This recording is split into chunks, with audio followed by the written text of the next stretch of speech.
table, certains collègues sourient un petit peu et ont très envie de poser des questions. Alors, on a noté Monsieur Duron, Monsieur Barbier, Monsieur Albarello. Donc, dans l'ordre, Monsieur Duron, Monsieur Albarello, qui avait levé le doigt Bon, en second, puis Monsieur Barbier. monsieur le Président, euh, Volkswagen avait la réputation d'un sérieux fondé tout à la fois sur un savoir-faire technique exceptionnel, sur une réputation de qualité et de robustesse, sur une gamme qui était largement diversifiée autour d'une plateforme plutôt rationalisée, intelligente. Et le scandale américain, c'est tout à fait surprenant quand il vise une marque comme la vôtre, parce qu'ici, il révèle une tromperie des autorités de contrôle et des consommateurs. Hein. Alors, vous nous dites aujourd'hui que vous serez en capacité d'atteindre les objectifs de normes qui sont fixés par l'Union européenne dès l'année prochaine, dès 2020, pour ce qui concerne les émissions. Alors on est tenté de vous demander qu'est-ce qui vous a empêché de trouver les solutions techniques qui convenaient pour respecter les normes américaines et qu'est-ce qui vous permettra, qu'est-ce qui nous laisse penser que vous pourrez les trouver l'année prochaine ou dans 3 ans pour les normes européennes. Parce que si, comment dirais-je, dans une firme comme la vôtre, on devait pouvoir relever les défis technologiques américains. Autrement, je ne comprends plus grand-chose. Puis ensuite, dans ma deuxième question, ce serait de vous demander comment et dans quel délai entendez-vous retrouver la confiance de vos clients, mais aussi de l'opinion. Et puis enfin, vous avez évoqué, comment dirais-je, le surcroît d'activité qui est lié par ce contrôle, ce rappel des véhicules dans les concessions et également la création d'emplois. Avez-vous une appréciation sur le coût pour le constructeur en France, coût à la fois lié à ce rappel, mais aussi aux conséquences sur vos ventes actuelles et à venir? Je vous propose de prendre toutes les questions les unes après les autres. Donc, Monsieur Albarello. Oui, merci Madame la Présidente. Mon collègue Duron m'a piqué la première question que je voulais poser. Elle était identique. Mais c'est vrai que la publicité de Volkswagen en France, c'était Das Auto. J'ai remarqué que depuis quelques semaines, il n'y a plus Das Auto. Donc ça veut bien dire quelque chose. Et moi, je vous trouve, Monsieur le Président, serein, calme, comme s'il ne s'était rien passé. Or, c'est un scandale interplanétaire. Et je ne mesure pas, de votre côté, cette attente à la fois des parlementaires qui sont inquiets, mais des consommateurs qui peuvent l'être aussi. À travers les transparents que vous avez présentés tout à l'heure, d'abord, on n'a rien vu. Je ne sais pas si mes collègues ont pu voir, mais j'ai une bonne vue avec des lunettes, mais je n'ai pas réussi à lire ce qui était présenté. Si vous pouviez nous les fournir après la réunion. Ce qui m'interpelle, c'est le transparent qui montre comment vous allez régler en une demi-heure, montre en main, clé en main, une demi-heure, on règle le problème. Je ne comprends pas, parce que je ne suis pas technicien de l'automobile, comment on peut, avec un logiciel, régler le logiciel qui est truqueur, enfin c'est bien compris, qui n'est pas aux normes, le régler et polluer moins. Ça, c'est quelque chose que je n'arrive pas à comprendre. Il suffit de tourner la vis et on pollue moins. Vraiment, là, je ne comprends pas. Et puis la deuxième, c'est votre petite pièce en plastique, qui ne doit pas coûter cher d'ailleurs. Il suffit de mettre une pièce en plastique sur le moteur pour réguler l'air et on pollue moins. J'aimerais avoir à ce sujet une explication de votre part. Merci. Alors, on a Monsieur Barbier, Monsieur Ménuel et Monsieur Stroman. Monsieur Barbier. Oui, merci, merci Présidente. Je crois qu'on a à peu près tous le même genre de questions, mais c'est vrai que c'est assez surprenant. C'est-à-dire qu'on découvre que des centaines de milliers de véhicules ont fait l'objet d'une implantation d'un logiciel qui permet de passer les essais et d'avoir des résultats tout à fait satisfaisants.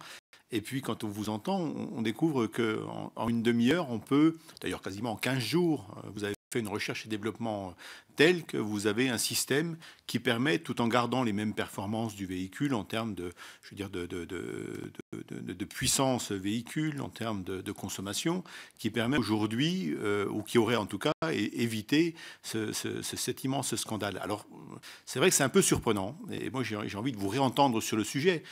Pourquoi ne pas l'avoir fait plus tôt, pourquoi ne pas d'avoir implanté ces réglages plus rapidement, parce qu'en fin de compte, somme toute, si j'entends bien, ils ne coûtent rien, il y en a pour une petite et ça permet d'ailleurs au client d'avoir beaucoup de satisfaction parce que vous allez lui offrir un certain nombre de choses en plus. Je voudrais aussi une autre question qui m'interpelle. Je serai constructeur, un autre constructeur automobile. Alors je ne sais pas quelles sont vos relations avec les autres constructeurs automobiles, mais j'aurais fait l'effort de beaucoup de recherche et développement pour justement ne pas avoir les problèmes que vous rencontrez aujourd'hui, m'assurer que mon véhicule va passer les tests. Je considérais quelque part que vous, par l'implantation de ce logiciel que la présidente a qualifié de truqueur, c'est une forme de concurrence déloyale. Et si j'étais un autre constructeur, je me poserais cette question. Pourquoi moi, ai-je investi tant en recherche et développement pour ne pas je veux dire, avoir le problème que Volkswagen rencontre aujourd'hui, alors que tout simplement on mis un petit truc dans la motorisation, enfin un logiciel qui va permettre effectivement de passer ces tests. Une forme de concurrence déloyale, est-ce que vous la ressentez et quels sont les contacts que vous avez avec les autres constructeurs, si tant est que vous en ayez? Alors, Monsieur Ménuel. Oui, merci. Le hasard du calendrier fait qu'au même moment, eh bien, la Commission des développement durable étudie la proposition de résolution européenne concernant la révision des procédures des mesures des émissions des polluants atmosphériques automobiles. J'ai salué que vous approuviez la mise en place d'un nouveau cycle d'essai fondé sur les mesures des émissions dans des conditions de conduite réelles. C'était heureux que vous reveniez à des intentions plus vertueuses. Mais après cet épisode scandaleux, est-ce qu'il va y avoir des répercussions sur le plan économique et également en termes d'emploi en France et ailleurs dans le monde? C'est-à-dire, comment va se placer le groupe Volkswagen au niveau des ventes sur l'ensemble des continents sur lesquels vous vendez? Monsieur Stroman. Oui, merci Madame la Présidente. Volkswagen a effectivement commis une erreur importante. De là à dire, chers collègues, qu'il s'agit d'un scandale interplanétaire, je pense qu'on va trop loin. On a reçu l'autre jour la presse spécialisée qui nous disait de toute façon, on savait que tous les constructeurs adaptaient un petit peu leurs tests enfin adapter disons le système électronique aux tests qui allaient être réalisés. Je pense qu'il ne faut pas jeter l'opprobre comme ça sur un constructeur européen qui emploie beaucoup de monde dans notre pays, qui entretient aussi des usines en Alsace. Tu me pardonneras, mais par exemple, nous avons Bugatti à Molsheim, qui est aujourd'hui un fleuron de l'économie locale. Et donc, faisons bien la part des choses. D'autres constructeurs européens n'étaient pas présents sur ce marché, n'avaient pas développé le même type de véhicule n'étaient pas présents sur le marché américain. Ils n'auraient certainement pas franchi les conditions techniques prévues par le marché américain. Donc, j'aime pas le procès qu'on fait comme ça unilatéral à Volkswagen. Gardons la mesure des choses. Ça reste quand même un grand constructeur de notre continent. Et il ne faut pas qu'on tire qu'on se tire à nous-mêmes une balle dans le pied. Voilà, donc des questions et une remarque. Et je roule un Peugeot, pardon. Hein. Étant élu du Haut-Rhin, je roule en Peugeot. Hein. Écoutez, personne n'est parfait. Hein, donc, à nous de vous séduire avec nos Volkswagen. Écoutez, non, beaucoup de questions. Je crois que je ne sais pas quelle perception vous pouvez avoir de mes propos, mais en tout cas, sachez que dans notre groupe, cette affaire et ces événements sont pris très très au sérieux. Hein. Ce n'est pas parce que j'essaye de vous expliquer les choses de façon effectivement sereine qu'on prend le sujet à la légère. Bien au contraire, une telle crise nous impacte énormément et moi le premier, parce que j'y passe beaucoup de temps pour rassurer mes collaborateurs, rassurer mes concessionnaires et aussi, avant tout, mes clients. Alors, sur vos questions concernant les impacts financiers, bon, le groupe l'a clairement communiqué. On a provisionné un montant de 6,7 milliards exactement au troisième trimestre 2015, au titre de ce qu'on connaît aujourd'hui, qui est une estimation de ces campagnes de rappel. Donc ce chiffre-là a été passé dans les comptes autour de l'année, au titre de l'année dernière. On n'a pas encore la publication des résultats financiers définitifs du groupe, mais bien sûr, ils vont impacter impacté par ce qui s'est passé. Après, les conclusions, les conséquences pour le groupe, elles sont bien sûr significatives. Hein. Le groupe va faire des économies. Alors nous, on préfère plutôt que parler de mesures d'économie, des mesures d'efficacité. Et ça veut dire qu'effectivement, aujourd'hui, on regarde tous nos investissements, toutes nos dépenses en investissement, avec une volonté de prioriser tout ce qui est vraiment indispensable au développement des nouveaux produits, au développement des nouvelles technologies. Donc, il y a un objectif qui est clair, c'est de ne pas faire de sacrifices ou d'économies sur tout ce qui concerne les renouvellements de moteurs, de modèles ou les investissements. Au contraire, je vous l'ai dit, on investit 100 millions d'euros en plus dans les nouvelles technologies. Par contre, il y a d'investissements qui sont gelés, repoussés, optimisés, réduits. Un exemple, on devait faire un nouveau centre de design à Wolfsburg. Bon, clairement, ça, c'est pas indispensable. Ça a été repoussé.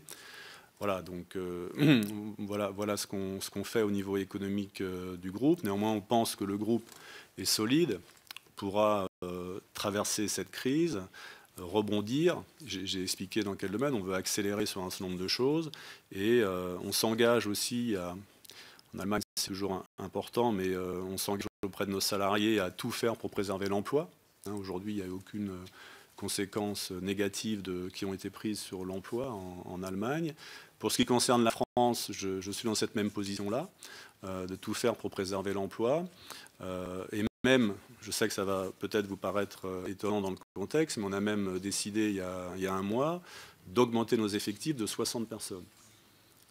Villers-Cotterêts et Roissy, on va embaucher, on va augmenter nos contrats à durée indéterminée de 60 personnes, essentiellement dans les métiers qui tournent autour du marketing, de la communication et du digital.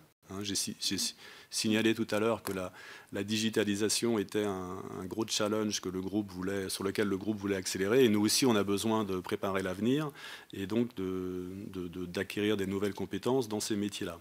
Donc pour l'instant, voilà où on en est. Concernant les ventes, bon, je ne vais pas vous dire que les mois d'octobre, les mois de septembre ou octobre, je dis précisément, ont été, avec tout ce qu'on a pu lire sur la presse et tous les mots que vous avez cités, ça n'a pas été quand même nature à stimuler nos ventes.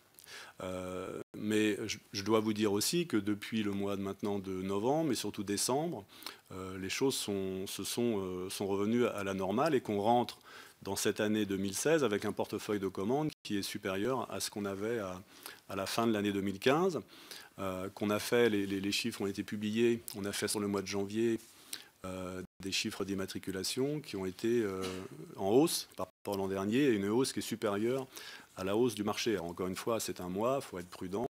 Mais voilà, aujourd'hui, on ne constate pas un blocage net et manifeste de nos ventes. Au contraire, les choses se sont, je pense, normalisées. Pourquoi ? Je pense fondamentalement que parce qu'on a communiqué beaucoup auprès de nos clients pour leur expliquer, les rassurer, leur expliquer ce qui allait se passer.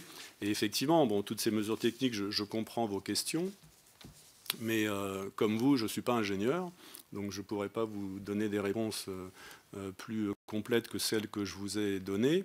Et je pense qu'encore une fois, c'est l'autorité de régulation, le KBA, qui a validé ces opérations techniques. Donc voilà, le fait qu'en une demi-heure, effectivement, de remise à jour d'un logiciel, on puisse faire l'opération, oui, mais parce qu'on parle de moteurs qui ont été installés en 2005, donc en plus de 10 ans, les technologies évoluent et effectivement on sait faire aujourd'hui des choses qu'on ne savait pas faire il y a peut-être 10 ans. Vous avez parlé effectivement des conséquences sur la réputation de notre entreprise. Je pense que nos marques sont fortes. À nous de rassurer encore une fois nos clients. Je vous ai aussi parlé de ce changement de culture qui était initié là aussi en grande modestie et humilité par le nouveau management. Vous avez cité effectivement l'arrêt de cette signature de marque Das Auto.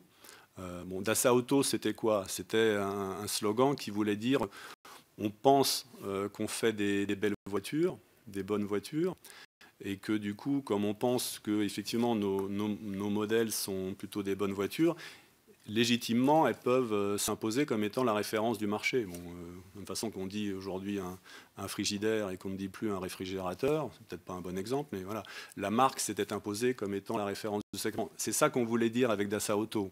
Mais on vous l'accorde, c'est mieux que ce soit les clients qui le disent, plutôt que ce soit la marque qui l'affirme. Hein. Et le fait effectivement de scier ces publicités avec le slogan en allemand, Das Auto, effectivement, prononcé en allemand, pouvait être perçu comme étant effectivement peut-être un peu arrogant.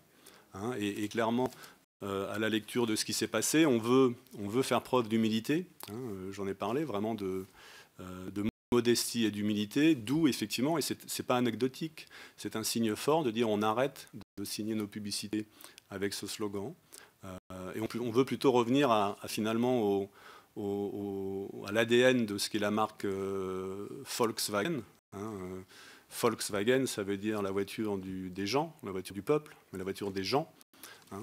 Et ce qu'on veut dire, voilà, on a de la technologie, et je pense que ça, on ne va pas le perdre. L'ADN de nos marques, c'est des ingénieurs qui savent faire des belles voitures, et ça continuera à être le cas. Mais on veut plus parler de ce qu'apportent ces technologies aux clients plutôt que de la technologie en soi. C'est ça, en fait, qu'on veut changer au travers de l'arrêt de ce slogan. Et effectivement, je pense que c'est nécessaire dans le contexte du moment.